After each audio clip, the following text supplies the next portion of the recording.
긴 장마철이 시작되었습니다. 아마 장마는 평균적으로 거의 한 달 가까이 그렇게 많은 그렇게 비를 내리게 합니다.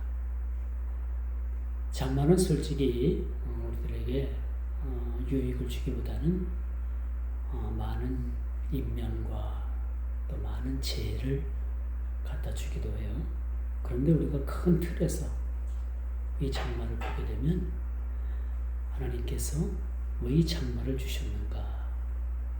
거기에 대한 해답이 아주 과학적인 오묘한 그러한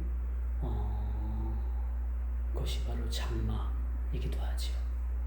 장마를 통해서 또 지구가 좋은 변화를 겪게 되는 일도 있죠. 예를 들어서 태풍도 많은 피해를 우리에게 갖다 줄 수 있어요. 그러나 이 태풍도 어찌 보면은 태평양 한가운데 이렇게 작은 나비가 날개짓을 하는 그 날개짓으로 이것이 파장이 커져서 결국은 거대한 태풍이 된다고 하잖아요. 이걸 나비 효과라고도 그렇게 얘기를 합니다. 이 태풍을 통해서 바다에 가라앉은 온갖 그런 부유물들을 다시 정화도 시키고 산천초목에 붙어있던 안 좋은 그런 미생물이나 또 여러 가지 해충을 그렇게 제거하는 역할도 하는 것이 태풍이 하는 역할이라고 합니다.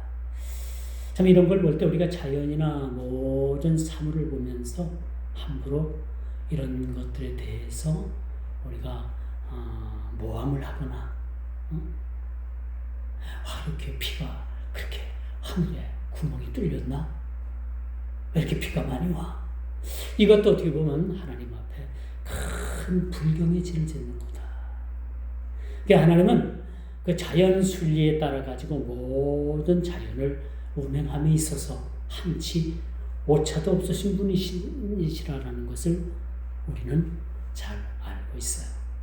그래서 우리는 자연에 잘 순응을 하고 또 하나님의 뜻이 그 속에서 녹아있는 하나님의 뜻이 무엇인지를 우리가 발견하는 것도 그런 믿음의 신앙을 가진 눈으로서의 그런 삶을 사는데 참 유익하다라고 말씀드릴 수가 있습니다. 요즘 젊은이들의 우상이 뭡니까? 젊은이들의 우상. 어느 특정 연예인들을 좋아한다든지 예를 들어서 BTS라든가 그렇죠? 이런 일들은 비단 우리나라에만 있는 게 아니라 전 세계 곳곳에 그렇게 퍼져 있어요. 그 젊은이들의 우상. 젊은이들이 뭘 추구하고 뭘 이상으로 생각을 하고 뭘 우상으로 삼고 사느냐. 저 멀리 아프리카에서도 좀 경제적으로 뒤떨어지고 낙후된 그런 생활을 하는 그런 아프리카의 그 소년들도 이 K-POP BTS면은 그냥 난리가 난다고 합니다. 지구 어느 곳곳을 가봐도 이 젊은이들이 한류 열풍에 좀 속된 말로 미쳤다고 할까요? 그들이 이런 문화를 우상으로 받아들이고 있는 이게 좋은 이유에서인지 이것이 또한 좋지 못한 이유에서든지 그들의 마음속에는 K-팝의 원조인 그 대한민국을 가보고 싶다. 그렇죠? 한류의 음식을 먹고 싶다. 이 우리나라를 가고 싶다라는 세계 젊은이들이 많은 사람들이 있다는 것을 우리는 보게 돼요. 우리가 사람이 살면서 무엇을 생각하고 사느냐, 그렇죠? 무엇을 마음에 품고 사느냐. 얼마 전에 외손자가 카톡에 생활일기를 쓴 것 같아요. 그걸 찍어서 저들 엄마가 카톡 우리 가족 단체방에 올렸는데 이 녀석이 뭘 썼느냐 하면 사람이 왜 먹느냐? 먹는 것이 무엇이 목적이냐? 살기 위해서 먹느냐? 응? 즐겁기 위해서 먹느냐? 이걸 가지고 아주 논리적으로 그 긴 문장으로 썼더라고요. 그 한 페이지를 다 꽉 채워서 그렇게 썼더라고요. 이게 벌써 초등학생이 이런 철학적인 이야기를 논하고 이런 생각들을 한다는 게 참 기특하다. 많이 컸다라는 생각을 가져봐요. 그래서 결론을 못 내리더라고요. 살기 위해서 먹느냐, 먹기 위해서 사느냐, 이런 문제, 좀 혼란스러워하는 모습을 보고 제가 답을 달았어요. 사람이 먹고 사는 문제든지 살기 위한 문제든지 이 모든 것들은 이런 것들 우리가 먹고 마시고 하는 것들은 살기 위함도 아니요. 우리가 이 음식을 먹고 즐거워함도 아니요. 오직 우리가 먹고 즐기는 것은 하나님의 영광을 위함이다. 라는 답을 제가 달아줬어요. 그 아이가 제가 다른 답을 얼마나 이해하는지 모르겠어요. 많은 또 갈등을 하겠죠. 또 어찌 보면 해답을 얻었다고 있을 수 있다고 볼 수도 있겠죠. 그러므로 우리가 무슨 생각하고 사느냐 라는 것은 매우 중요해요. 살아가면서 아무런 맹목적인 그런 무가치한 삶을 사는 사람은 없습니다. 인간은 생각하는 동물이라고 했잖아요. 늘 생각을 하게 됩니다. 어떤 생각? 그 마음에 좋은 생각을 했던 악한 생각을 했던 그 생각이 그 사람을 사로잡는 것만은 분명하다는 거죠. 사랑하는 성도 여러분, 무슨 생각을 합니까? 무슨 생각을 해요? 지금보다 좀 더 나은 생활? 지금부터 내가 좀 더 믿음에 좀 진보적인 그런 발전적인 그런 모습의 삶? 어떤 생각들 여러분들이 하고 삽니까? 또 무엇을 마음에 품고 살아가게 됩니까? 이런 것은 매우 그 사람의 장래에 영향을 미친다는 거죠. 오늘 본문 14장 1절부터 하나님께서 뭘 지적하고 계시느냐? 그들의 마음은 우상에 찌들었고 그들은 나를 버렸고 그들의 생각은 그들의 모든 행동은 온갖 우상에 찌들어서 우상에 그렇게 물들어 사는 그런 모습에 대해서 책망하고 있음을 우리가 보게 됩니다. 무엇을 위해서 여러분들 살아갑니까? 무슨 생각을 하고 살아갑니까? 여러분 마음속에 품은 그런 꿈과 소망이 뭡니까? 좀 더 잘 사는 거? 남보다 좀 높아지는 거? 남에게 군림하는 거? 사회적인 지위? 어떻게든지 대통령이 돼보려고 하는 거? 어떻게든지 내가 내 이름을 알리고자 하는 거? 그런 꿈에서 여러분들 사로잡혀 삽니까?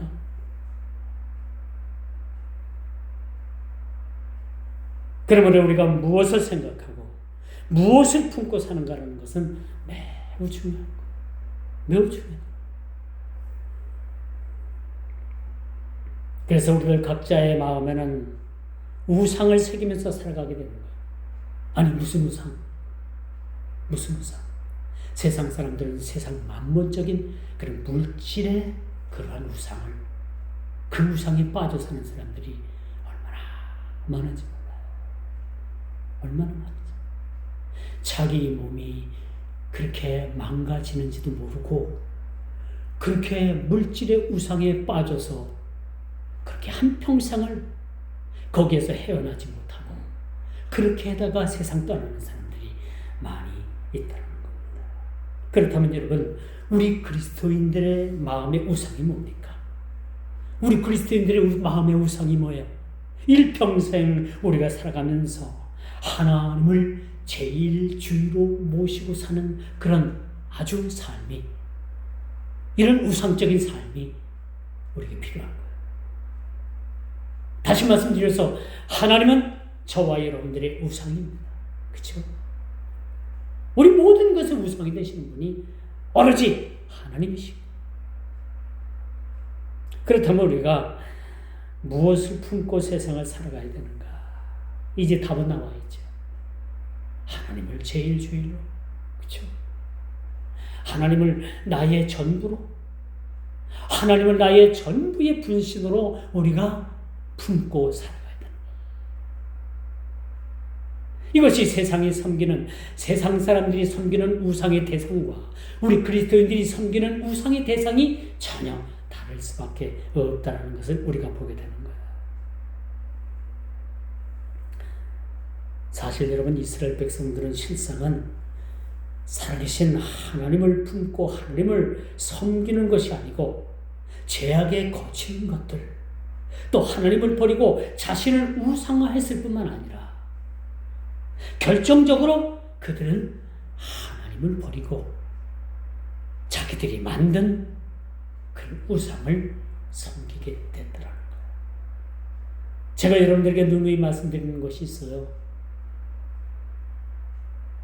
그게 뭐냐? 그것은 바로 하나님보다 더 사랑하는 것이 있으면 그게 우상인 거예요. 쉽죠?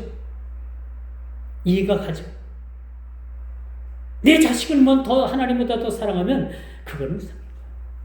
내 자신을 하나님보다 더 사랑하면 그게 자신의 우상인 거예요. 하나님보다 물질을 더 사랑하면 그것이 바로 우상인 거예요. 그리고 오늘 본문에 보면 결정적인 것은 그들이 하나님을 버렸다는 거예요. 그러므로 하나님도 그들을 버렸다는 겁니다. 그들이 하나님을 버렸으므로 하나님도 그들을 버리게 된다는 노예를 오늘 말씀을 통해서 우리들에게 전해주고 있죠. 오늘 본문 5절의 말씀이 바로 그 말씀이에요. 이스라엘은 하나님을 버렸다 라고 오늘 본문 기자는 그렇게 5절에 그렇게 설명을 하고 있어요.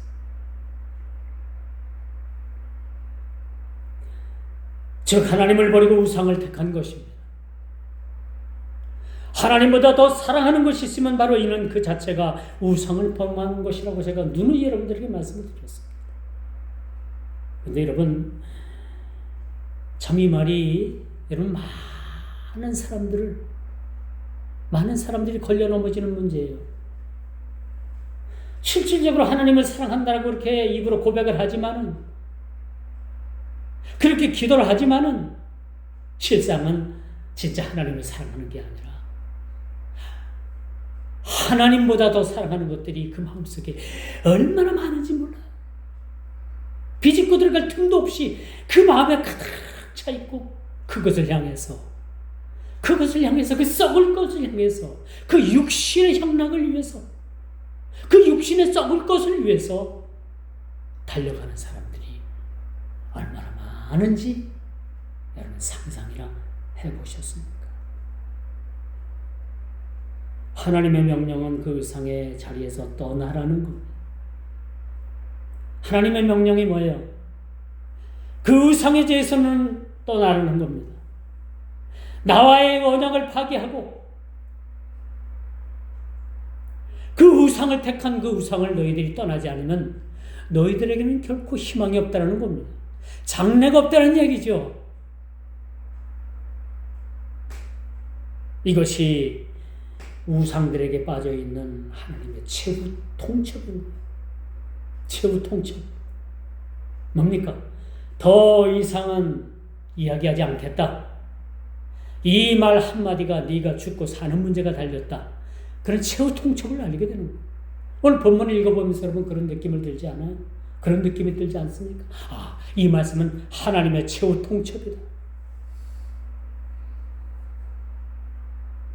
미국의 트럼프 대통령이 이란을 향해서 2주 동안만 딱 시간을 주겠다고 했습니다. 2주 동안. 그렇죠? 그전에 무조건 항복하라라고 했더니 이란이 뭐예요? 우린 절대 못한다. 항복 못한다. 그래? 그럼 너희들에게 내가 2주 동안만 시간을 주겠다.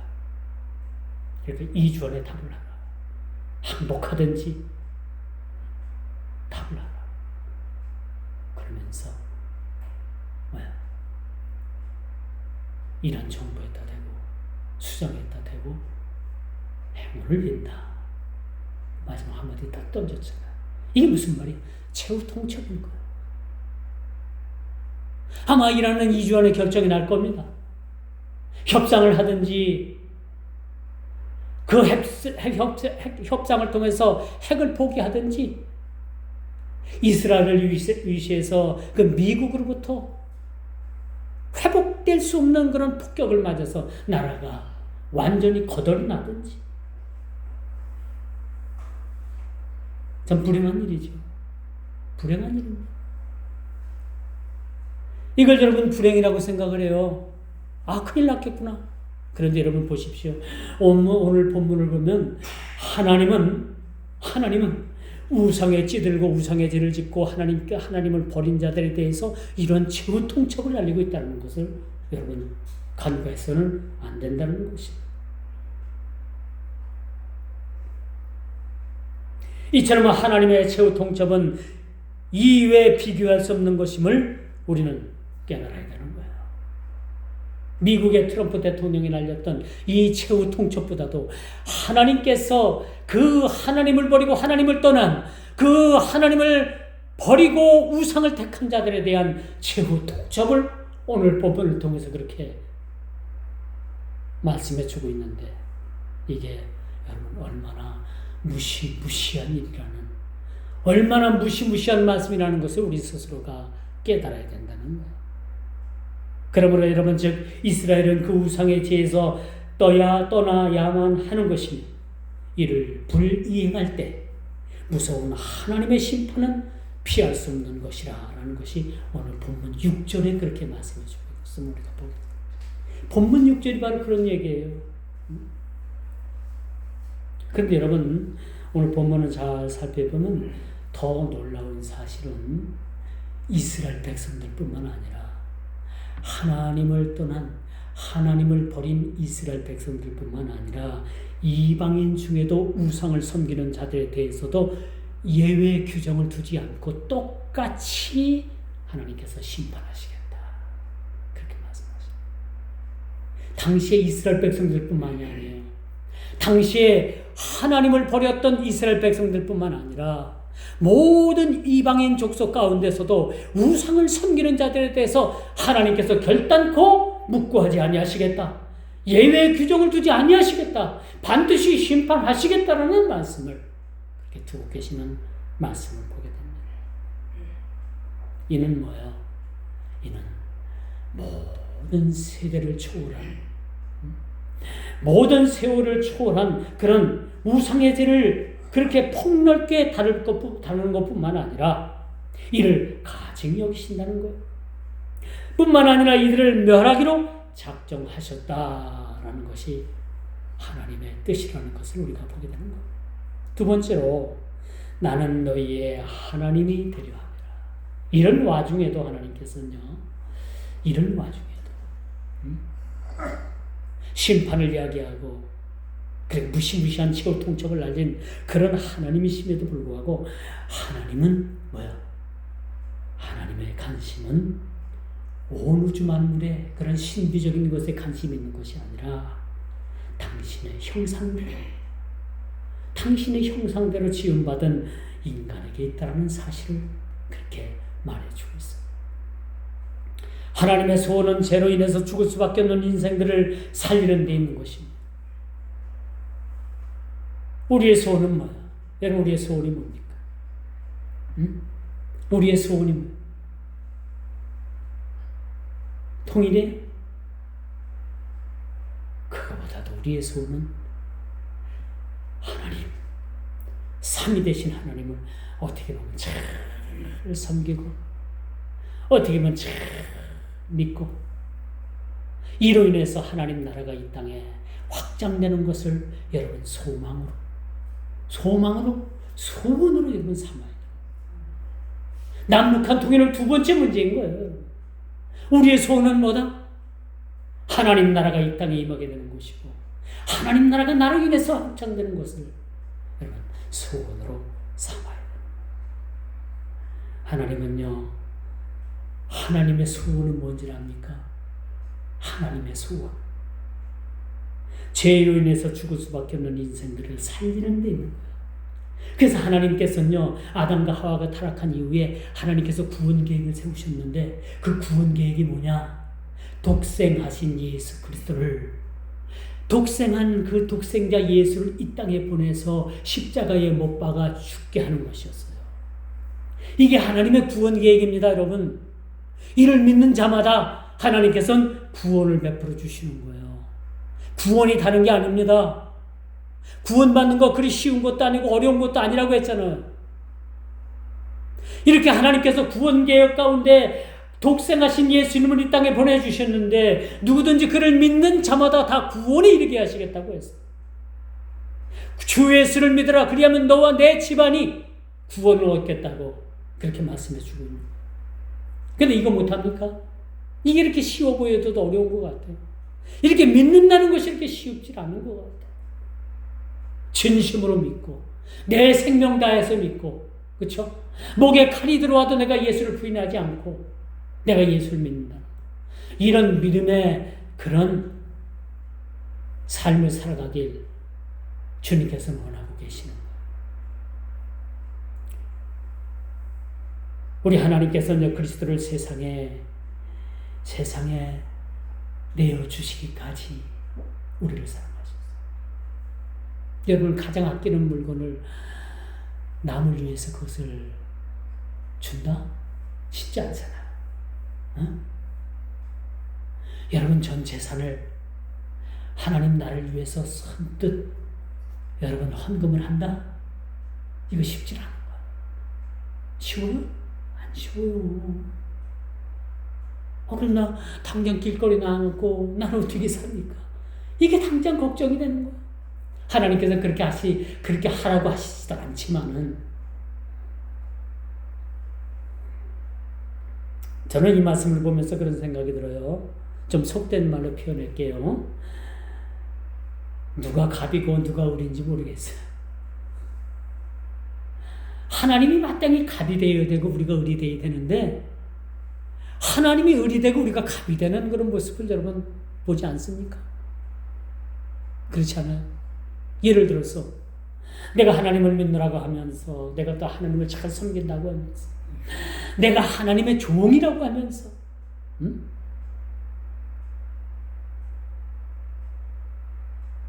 어느새 내가 종이라는 그런 신분을 망각하고 내가 주인이 되어 있진 않았는지.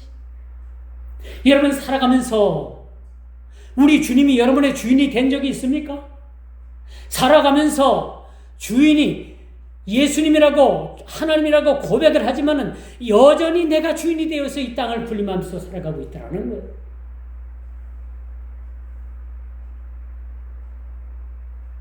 우리 삶을 보면 하나님은 갑이라고 우리가 고백을 하지만 여전히 내가 갑이 되어 있는 나의 모습을 우리가 보진 않습니까?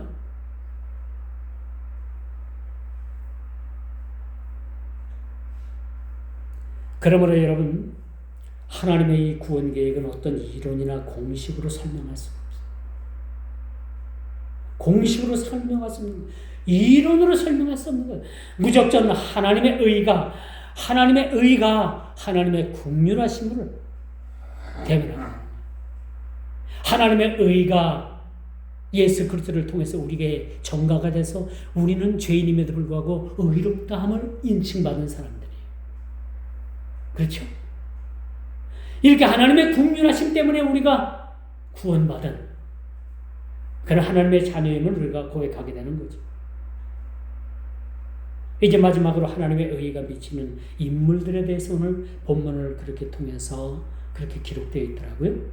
자, 하나님의 의는 죄악으로 멸망받을 인간 향한 하나님의 긍휼입니다. 의롭다 인정받는 것은 노아, 다니엘, 욥과 같은 당대의 의인으로 칭함을 받은 자들이었어요. 그럼 성경에 참 어떤 이름을 남기느냐라는 게 참 중요한 것 같아요. 성경의 구약 성경에 보면요, 얀네어, 얀브라라는 하나님을 대적했던 그런 인물들이 나오잖아요. 이들에 대해서 하나님께서는요, 땅을 갈라지게 하고 땅을 벌려가지고 그들을 땅속에 그냥 파묻어 버렸어요. 신약으로 넘어오면 여러분, 대표적인 예수님을 판 가롯인 유다가 있습니다. 성령을 속인 아나니아와 삽비라가 있습니다. 이들은 부부였다고 해요. 이 밖에도 여러분, 성경에는 옳지 못한 그릇된 인물들의 이름들이 많이 기록되어 있는가 하면은, 그 반면에 하나님께서 보시기에 의롭다 인정받은 사람들이 있는데, 노아, 그렇죠? 노아. 또 누구야? 욥, 다니엘, 이런 사람들이 하나님께 의롭다함을 입은 바들이에요. 이런 인물로 하나님께서 인정받은 사람들입니다. 그렇다 하더라도, 이들이 의롭다함을 입었다 하더라도, 설령 이들의 자식들이라고 해서 이들의 자식들이 그 그 부모의 의로움 때문에 구원받을 수가 있는가? 의롭다고 할 수가 있는가? 전혀 아니라는 거. 전혀 아니라는 거.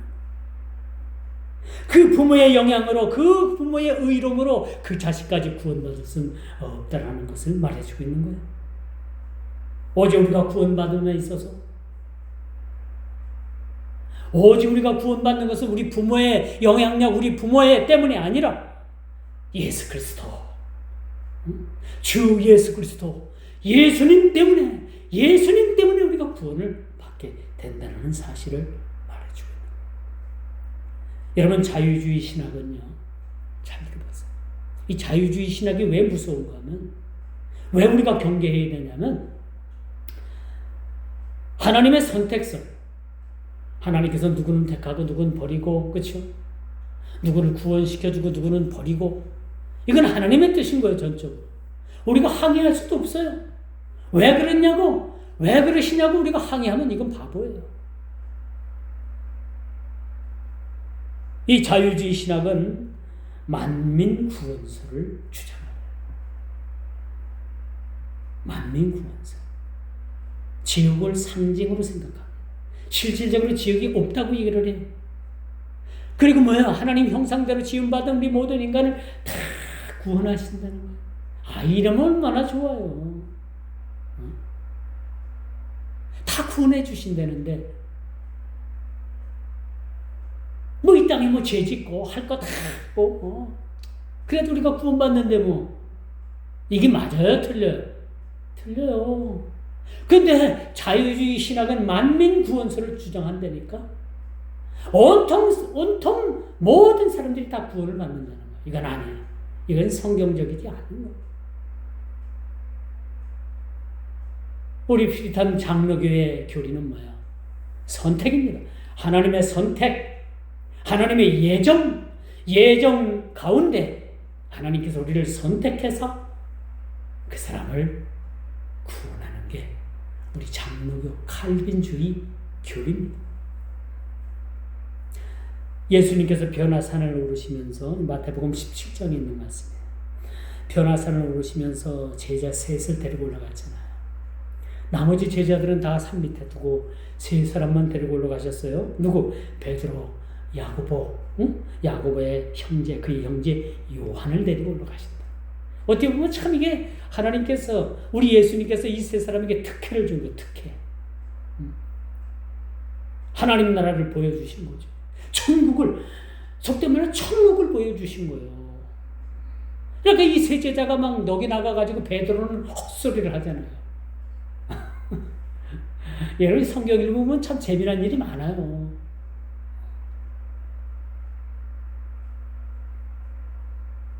베드로, 야고보, 요한, 그렇다고 해서 이 세 사람의 자식들이 아버지로 인해서 구원받을 수가 있느냐? 못 받는 거예요. 그렇죠? 못 받는 거. 가령 오늘 왜 이런 말씀을 제가 하느냐면 오늘 성경에 보면 예를 들어서 가령 비록 이런 말씀이 하나님께서 하시는 말씀이에요. 이런 말씀을 하고 계셔요. 오늘 14절에도 그런 말씀을 하잖아요. 비록 15절은 뭐예요? 가령 그렇죠? 16절에 비록 17절에 가령 18절에 뭐야? 17절에 가령 18절에 비록 19절에 가령 20절에 비록 여기에 딸린 말씀들이 여러분 한번 읽어보라는 얘기예요. 가정법을 뒀잖아요. 가정법을 뒀잖아요.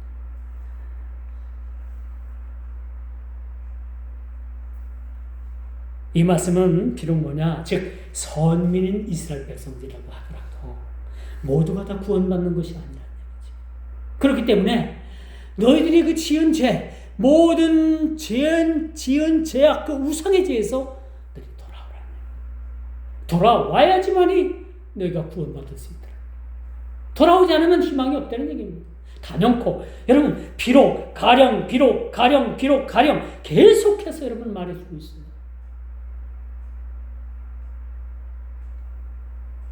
우리 그리스도인들이 의로운 삶을 산다는 것은 노력이나 힘으로 되지 않는 거예요. 즉 뭐냐? 주 예수를 믿음으로 말미암아 받아들이고 주님과 동행하는 삶,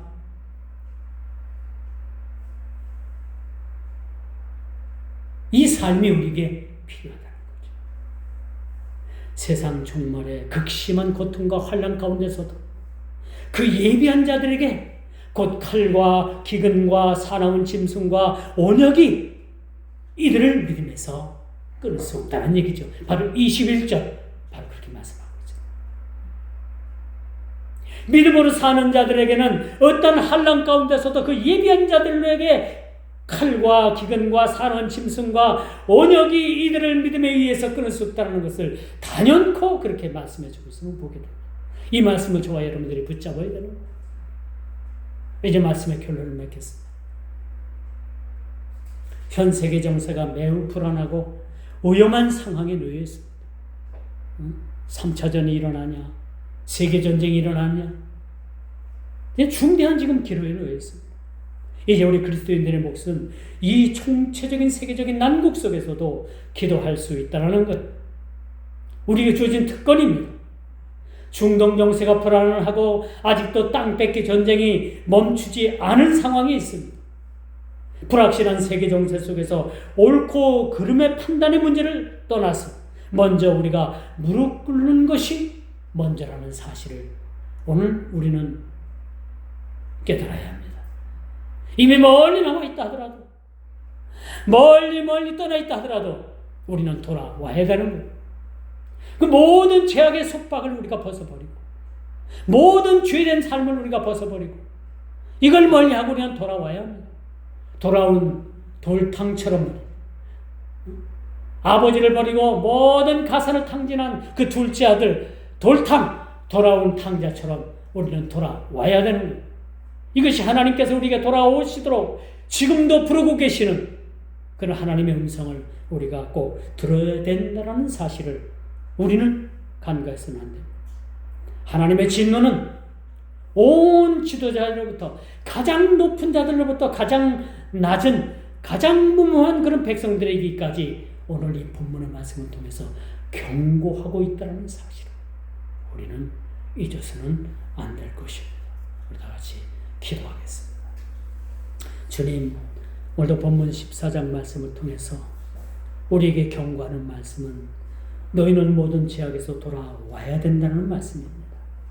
이스라엘의 선민의 백성뿐만 아니라 이방인들까지도 모든 우상의 죄를 버리고 아버지 하나님 저희들이 돌아오는 것을 주님은 선지자의 입을 통해서 선포하는데 이 말씀이 우리 이 시대를 향한 저와 우리 모든 이들의 말씀이 되게 해 주옵시고 우리가 깨닫고 하나님의 음성에 귀 기울이고 돌아오는 역사를 저희들을 통해서 이루어 주시옵소서. 예수님의 이름으로 기도드리옵나이다. 아멘.